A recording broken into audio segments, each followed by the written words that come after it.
শুরুতে জানিয়ে দেব তালিবানের সঙ্গে সম্পর্ক গড়ার পথে রয়েছে রাশিয়া।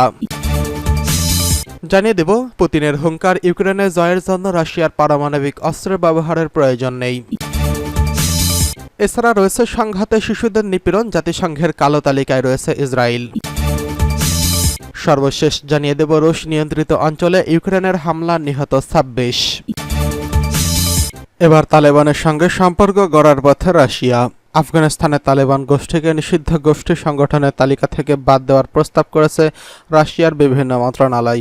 এরপরই তালেবান সরকারের একটি প্রতিনিধি দল ইন্টারন্যাশনাল ইকোনমিক ফোরামের বৈঠকে অংশ নিতে দেশটির সেন্ট পিটার্সবার্গে পৌঁছেছেন। তালেবানের প্রতিনিধি দল 2022 সালের প্রথম সেন্ট পিটার্সবার্গ ইন্টারন্যাশনাল ইকোনমিক ফোরামে যায়। তখন এই নিয়ে কেবল রাশিয়ার নয়, পুরো বিশ্বে অনেক আলোচনা হয়েছিল। রাশিয়ার পররাষ্ট্র ও বিচার মন্ত্রণালয়ের নিষিদ্ধ সন্ত্রাসী গোষ্ঠীর সংগঠনের তালিকা থেকে তালেবানকে বাদ দেওয়ার প্রস্তাব দেওয়ায় একেবারে সফর আবার সমালোচনায় ও আলোচনায় উঠে এসেছে। তালেবান এবং আফগানিস্তানের বর্তমান নেতৃত্বের সম্পর্কে গড়ে তোলার জন্য এই পদক্ষেপটি প্রয়োজনীয় ছিল বলে মন্তব্য করেছেন রুশ president Vladimir Putin. Counter extremism প্রজেক্টের মধ্যপ্রাচ্য বিশেষজ্ঞ জান্স জ্যাকব শেল্ডার মনে করেন, তালেবানকে সন্ত্রাসী তালিকা থেকে বাদ দেওয়ার বিনিময়ে রুশ পররাষ্ট্র মন্ত্রণালয় কিছুটা প্রত্যাশা করেছেন, কিন্তু সেটা এতটাও সহজ নাও হতে পারে। শেল্ডার বলেন, বাড়তি ছাড় নিতেই সবসময় তালেবান খুবই ইচ্ছুক, কিন্তু প্রতিদান দেওয়ার বিষয় এলেই এটা জটিল হয়ে যায়।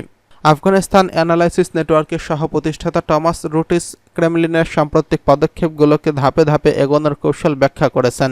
তিনি মনে করেন, রাশিয়া তালেবানের সরকারি দ্বিতীয় স্বীকৃতির দিকে অগ্রসর হচ্ছে। 2015 সাল থেকে তালেবানের সঙ্গে আনুষ্ঠানিক সম্পর্ক রেখেছে মস্কো। সংগঠনটির কাছে রাশিয়ার অতীতে অস্ত্র সরবরাহ করেছে বলে সন্দেহ করা হয়। 2021 সালের আগস্টে তেমন কোনো প্রতিরোধ ছাড়াই আফগান সরকারকে হটিয়ে ক্ষমতা দখলে নেয় তালেবান। 20 বছর পর আফগান সরকারকে সমর্থন জুগিয়ে যাওয়া পশ্চিমা সামরিক বাহিনী এবং কূটনৈতিকেরা দ্রুতই আফগানিস্তান ছেড়ে যান। এর 6 মাস পর 2022 সালের মার্চে তালেবান ও রাশিয়া আনুষ্ঠানিক কূটনৈতিক সম্পর্ক প্রতিষ্ঠা করে। এর আগে 1996 সাল থেকে 2001 সাল পর্যন্ত আফগানিস্তানের ক্ষমতায় ছিল তালেবান। দ্বিতীয়বারের মতো ক্ষমতায় আসার পর কোনো রাষ্ট্রই আনুষ্ঠানিকভাবে তালেবানকে আফগানিস্তানের বৈধ সরকার হিসেবে স্বীকৃতি দেয়নি। 2003 সালে রাশিয়া ও তালেবানকে নিষিদ্ধ সংগঠন হিসেবে তালিকাভুক্ত করে। 2023 সালে বিশ্বের প্রথম দেশ হিসেবে সন্ত্রাসী সংগঠনের তালিকা থেকে তালেবানের নাম সরিয়ে দেয় কাজাখস্তান। বিশেষজ্ঞরা মনে করেন, রাশিয়া ও অর্থনৈতিক ফোরামে একই পথ অনুসরণ করতে পারে। তবে শেল্ডার মনে করেন, এই প্রতিদানে কোনো কিছুই আশা না করে এমন ঘোষণা করা হলে একটি কূটনৈতিক অস্থিরতা তৈরি হবে। তিনি বলেন, চাইলেই কারো পক্ষে আনুষ্ঠানিকভাবে সন্ত্রাসী গোষ্ঠী হিসেবে তালিকাভুক্ত কোনো সংগঠনের সঙ্গে গুরুত্বপূর্ণ কোনো বাণিজ্য চুক্তি স্বাক্ষর করা সম্ভব না। পুতিনের হুঙ্কার, ইউক্রেনে জয়ের জন্য রাশিয়ার পারমাণবিক অস্ত্র ব্যবহারের প্রয়োজন নেই। টানা 2 বছরেরও বেশি সময় ধরে ইউক্রেনে সামরিক অভিযান চালাচ্ছে রাশিয়া। দীর্ঘ সময় পেরিয়ে গেলেও পূর্ব ইউরোপের এই দেশটিতে রুশ আগ্রাসন বন্ধের কোনো লক্ষণই দেখা যাচ্ছে না। এই পরিস্থিতিতে অনেকেই পারমাণবিক সংঘাতের আশঙ্কা প্রকাশ করেছেন। তবে রাশিয়ার প্রেসিডেন্ট ভ্লাদিমির পুতিন হুঙ্কার দিয়ে বলেছেন, ইউক্রেনের বিজয়ের জন্য রাশিয়ার পারমাণবিক অস্ত্র ব্যবহারের প্রয়োজন নেই। রুশ সার্বভৌমত্ব ও আঞ্চলিক অখণ্ডতা হুমকির মুখে পড়লে এই অস্ত্র ব্যবহার করা হবে বলেও জানিয়েছেন তিনি। রাতে এক প্রতিবেদনে এই তথ্য জানিয়েছে বার্তা সংস্থা রয়টার্স।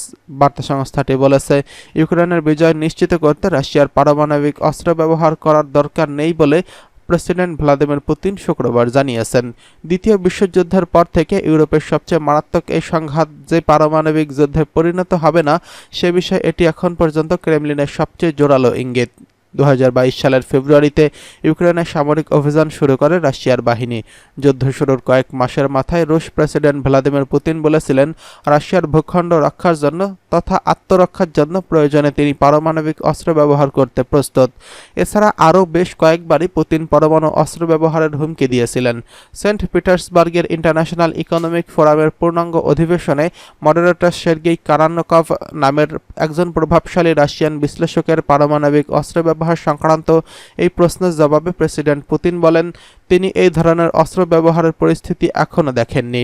রাশিয়ার ওই প্রেসিডেন্ট বলেন, ব্যবহারের কেবল ব্যতিক্রমী ক্ষেত্রে সম্ভব। দেশের সার্বভৌমত্ব ও আঞ্চলিক অখণ্ডতার জন্য হুমকির ক্ষেত্রে আমি মনে করি না এমন কোনো পরিস্থিতির সৃষ্টির এখনও সম্ভাবনা রয়েছে। এমন অস্ত্র ব্যবহারেরও কোনো প্রয়োজন নেই। 2014 সালে ইউক্রেনে ক্রিমিয়া উপদ্বীপ দখল করে নেয় রাশিয়া। এছাড়া 2022 সালের ফেব্রুয়ারিতে ইউক্রেনের সামরিক অভিযান শুরুর পর থেকেই বছরের ডিসেম্বর-সেপ্টেম্বর থেকে ইউক্রেনের দোনেৎস্ক, লুহানস্ক, জাপোরিঝিয়া ও খেরসন অঞ্চলে রাশিয়ার মূল ভূখণ্ডে যুক্ত করে মস্কো। রাশিয়া যখন ক্রিমিয়ার পাশাপাশি এবং এই 4টি ইউক্রেনীয় অঞ্চলকে তার নিজস্ব ভূখণ্ডের অবিচ্ছেদ্য অংশ হিসেবে বিবেচনা করে, তার পশ্চিমা অস্ত্রে সজ্জিত ইউক্রেনে যদি এসব ভূখণ্ড পুনরায় দখলে নিতে চায়, তাহলে সেটি আঞ্চলিক পারমাণবিক হামলার আশঙ্কাকে বাড়িয়ে তোলে। এদিকে সংঘাতে শিশুদের নিপীড়ন, জাতিসংঘের কালো তালিকায় পড়ল ইসরায়েলের সেনাবাহিনী। ইসরায়েলের সেনাবাহিনীকে কালো তালিকাভুক্ত করেছে জাতিসংঘ। সশস্ত্র সংঘাতে শিশুদের নিপীড়ন করার দায়ে এই সিদ্ধান্ত নিয়েছে সংস্থাটি। একজন ইসরায়েলি কূটনৈতিক বিষয়টি নিশ্চিত করেছেন। মূলত যেসব দেশ সংঘাত সশস্ত্র সময় শিশুদের বিরুদ্ধে নিপীড়ন ও অত্যাচার করে থাকে, সেসব দেশকে এই তালিকায় যুক্ত করতে থাকে জাতিসংঘ। টানা 8 মাসেরও বেশি সময় ধরে গাজায় ইসরায়েলে আগ্রাসন চলছে এবং ইসরায়েলি সেনাবাহিনী অব্যাহত হামলায় হাজার হাজার ফিলিস্তিনি শিশু নিহত হয়েছেন। শনিবার 8 জুন এক প্রতিবেদনে এই তথ্য জানিয়েছে সংবাদ মাধ্যম আল জাজিরা।